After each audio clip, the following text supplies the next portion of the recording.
ആരോഗ്യത്തോടെ ഇരിക്കാം. മികച്ച പരിചരണം ഞങ്ങളുടെ ഉറപ്പ്. Shoranur medical trust, Shoranur.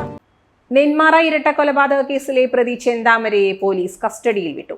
3 ദിവസമാണ് കസ്റ്റഡി കാലാവധി. പോത്തുണ്ടി ബോയൻ കോളനി സുധാകരനെയും മാതാവ് ലക്ഷ്മിയെയും കഴിഞ്ഞ 27-നാണ് സുധാകരൻ കൊലപ്പെടുത്തിയത്.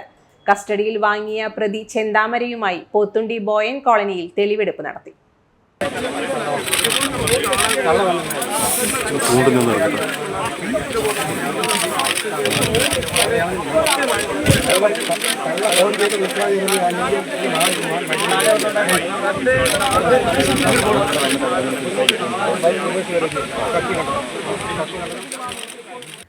ബോയൻ കോളനി, കൃത്യം നടന്ന സ്ഥലം, പ്രതിയുടെ വീട്, ഒളിവു കേന്ദ്രം എന്നിവിടങ്ങളിലാണ് തെളിവെടുപ്പ് നടന്നത്.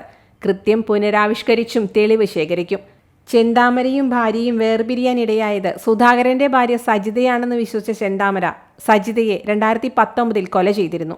ഇതിന്റെ ശിക്ഷ അനുഭവിക്കുന്നതിനിടെ ജാമ്യത്തിലിറങ്ങിയപ്പോഴാണ് സുധാകരനെയും അമ്മ ലക്ഷ്മിയെയും കഴിഞ്ഞ 27-ന് കൊലപ്പെടുത്തിയത്. കൊലയ്ക്ക് ശേഷം പോത്തുണ്ടി വനാന്തരത്തിൽ ഒളിച്ച പ്രതിയെ 2 ദിവസങ്ങൾക്ക് ശേഷമാണ് പിടികൂടിയത്. ആലത്തൂർ മുൻസിഫ് കോടതിയിൽ ഹാജരാക്കിയ പ്രതിയെ ആലത്തൂർ ജയിലിലേക്കും സുരക്ഷാ കാരണങ്ങളാൽ പിന്നീട് വിയൂർ ജയിലിലേക്കും മാറ്റി.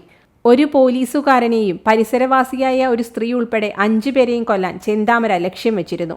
പരമാവധി ശാസ്ത്രീയ തെളിവുകൾ കണ്ടെത്താനുള്ള ശ്രമത്തിലാണ് പോലീസ്. അതേസമയം പ്രതിയെ പിടികൂടിയതറിഞ്ഞ് സ്റ്റേഷനിലെത്തിയ പ്രദേശവാസികൾക്കെതിരെ കേസെടുത്ത പോലീസ് നടപടിയിൽ പ്രതിഷേധം കനക്കുകയാണ്.